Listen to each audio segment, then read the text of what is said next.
मित्रों, मेरे YouTube channel happiness secret में आपका स्वागत है। असफल होने से कैसे बचें, ये सुझाव आपकी मदद करेगा। यही है आज के वीडियो का टॉपिक। कोई इंसान कदम कदम पर असफल होता है, ये ठप्पा चाहे वो खुद अपने ऊपर लगा ले अपने मन में या दूसरे लोग उसके ऊपर लगा दें, ये बहुत ही एक पीड़ादायक स्थिति है। इस वीडियो के माध्यम से चलिए कोशिश करते हैं उस पहले गलत कदम को समझने की, जिसके की कारण आप अधिकतर असफल हो जाते हैं, और फिर वो गलती आप कैसे ना दोहराएं, वो कमी अपनी कैसे पूरी करें, उसके बारे में जो मेरा सुझाव है वो आपसे शेयर करूंगा। अपनी गलती को, उस कमी को समझने के लिए जरा ध्यान से, बिना कोई निष्कर्ष निकाले मेरी बात सुनिए। आप लक्ष्य आपने एक अपना बना लिया, आप जहां पहुंचना चाहते हैं, जो करना चाहते हैं, और फिर आपने पूरी ताकत से, मेहनत से उस लक्ष्य को पाने के लिए चलना शुरू कर दिया।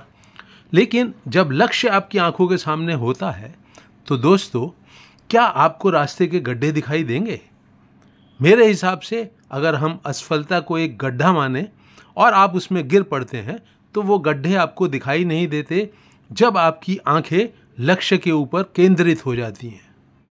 बहुत बार ये भी देखने में आता है कि किसी इंसान की ज़िंदगी में सब कुछ ठीक चल रहा था, चाहे वो उसका बिजनेस हो, चाहे उसका विवाहित जीवन हो, चाहे पढ़ाई लिखाई हो, सब ठीक चल रहा था। फिर एक ऊंचा लक्ष्य बनाया और उसको पाने में असफल हो गए, बिना बात के कुंठा के शिकार हो गए, हीन भावना के शिकार हो गए। इस महीन बात को कुछ उदाहरणों से समझिए। मान लीजिए आपका एक बिजनेस है, वो ठीक ठाक चल रहा है, फिर आपके दिल में इच्छा पैदा होती है और ज़्यादा अमीर बनने की, पैसा कमाने की, बिजनेस को बढ़ाने की। आप लोन इकट्ठा करते हैं, आप अपना पैसा लगाते हैं और उस नए लक्ष्य को पाने के लिए चल पड़ते हैं। लेकिन मालूम पड़ता है, चूंकि आप असफल होने वाले इंसान हैं, बिजनेस में आपको लॉस हो जाता है।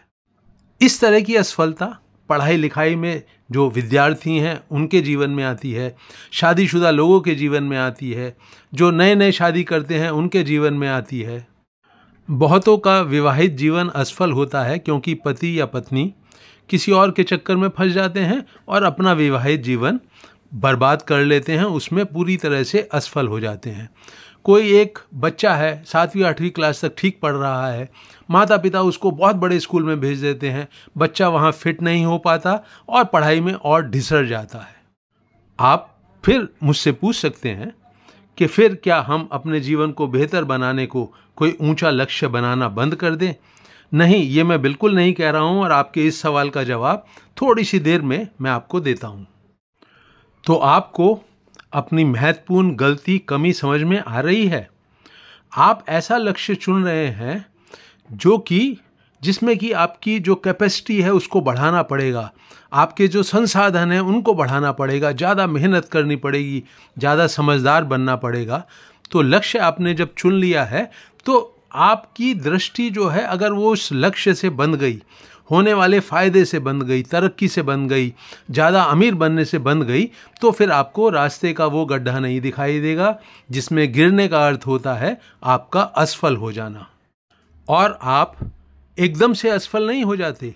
ये जो असफलता है, ये धीरे धीरे आगे बढ़ती है, इसकी जो डिग्री है वो धीरे धीरे ऊंची होती जाती है, गहरी होती जाती है। तो असफल होने का अर्थ होता है कि वो जो धीरे धीरे आप असफलता की तरफ बढ़ रहे थे, वो जो पति अपनी विवाहित जिंदगी को बर्बाद करने की तरफ बढ़ रहा था, वो जो बिजनेसमैन लॉस की तरफ बढ़ रहा था, वो जो बच्चा पढ़ाई में ढिसरने लगा, ये असफलता धीरे धीरे अपने लक्ष्य तक पहुंचेगी, पूरी हो जाएगी। तो इस रास्ते पर जहां असफलता की तरफ बढ़ते हुए कदम आपके धीरे धीरे आपको असफल बनाने की तरफ बढ़ रहे हैं, उनके ऊपर दृष्टि रखना बहुत महत्वपूर्ण है। तो असफल होने का ये जो ठप्पा आपके ऊपर लगा है, उसमें आपकी सबसे बड़ी कमी है कि लक्ष्य के ऊपर ही पूरी तरह से केंद्रित हो जाना, और रास्ते में जो जो बदलाव आ रहे हैं, जो जो परिस्थितियां बदल रही हैं, जो जो संसाधन आपके लिए ज़रूरी हैं, जो आपको ज्ञान बढ़ाना है, जो कुशलता बढ़ानी है, उसकी तरफ से आपका ध्यान हट जाता है। तो आप अगर अपने ऊपर से असफल हो जाने का ठप्पा हटाना चाहते हैं, तो वो जो रास्ता है जो आपको लक्ष्य की तरफ जो आपने चुना है ले जा रहा है, उस रास्ते के ऊपर बहुत चौकन्ने होकर, बहुत सतर्क होकर, बहुत समझदारी से अपने कदम बढ़ाइए।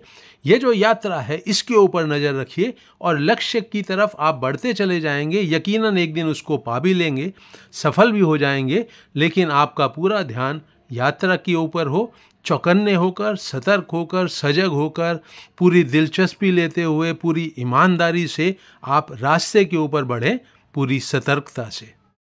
आप जिंदगी में एक ऊंचा लक्ष्य इसलिए चुनते हैं क्योंकि आप अपने आप को काबिल मानते हैं कि आप वहां पहुंच जाएंगे, लेकिन उस लक्ष्य पर पहुंचने की बड़ी बड़ी डींगे मांगना अब बंद कर दीजिए। अपने आप को ज़रूरत से ज़्यादा समझदार मत समझिए। आप अब पूरी जो अपनी जान है, पूरी जो समझ है, पूरा जो ध्यान है, रास्ते के ऊपर लगाना शुरू करो। आप ये बन जाएंगे, वो बन जाएंगे, यहाँ पहुँच जाएंगे, वहाँ पहुँच जाएंगे, ये करके दिखा देंगे, वो करके दिखा देंगे। इस तरह की डींगे मारना बंद। पूरी अपनी ऊर्जा, पूरी समझ रास्ते के ऊपर लगाइए। बहुत चौकन्ने होकर जो लक्ष्य की तरफ आपको ले जाएगा उस रास्ते का ध्यान रोज रोज रखिए, हर घंटे रखिए। तब आपको पता लगेगा कि कहाँ कदम गलत उठने लगे, कहाँ कदम डगमगाने लगे। तो असफलताओं को सफलता में बदलने के लिए ये जो आप आज कर्म कर रहे हैं, आज एक्शन कर रहे हैं, अभी जो एक्शन कर रहे हैं, उसके ऊपर पूरा ध्यान दें, पूरी ईमानदारी से उसे करें, पूरी दिलचस्पी के साथ उसे करें। यही है मेरा सुझाव मित्रों, असफलता को सफलता में बदलने का। ये वीडियो आपको अच्छा लगा हो तो इसे शेयर करें, लाइक करें, मेरे चैनल हैप्पीनेस सीक्रेट को सब्सक्राइब करें। अपने सुझाव और राय से मुझे अवश्य अवगत कराएं। मेरे नए वीडियो की सूचना आपको मिले इसके लिए बेल आइकॉन भी दबाएं। जिन मित्रों ने भी इस वीडियो को अंत तक वॉच किया है उन सब का दिल से धन्यवाद।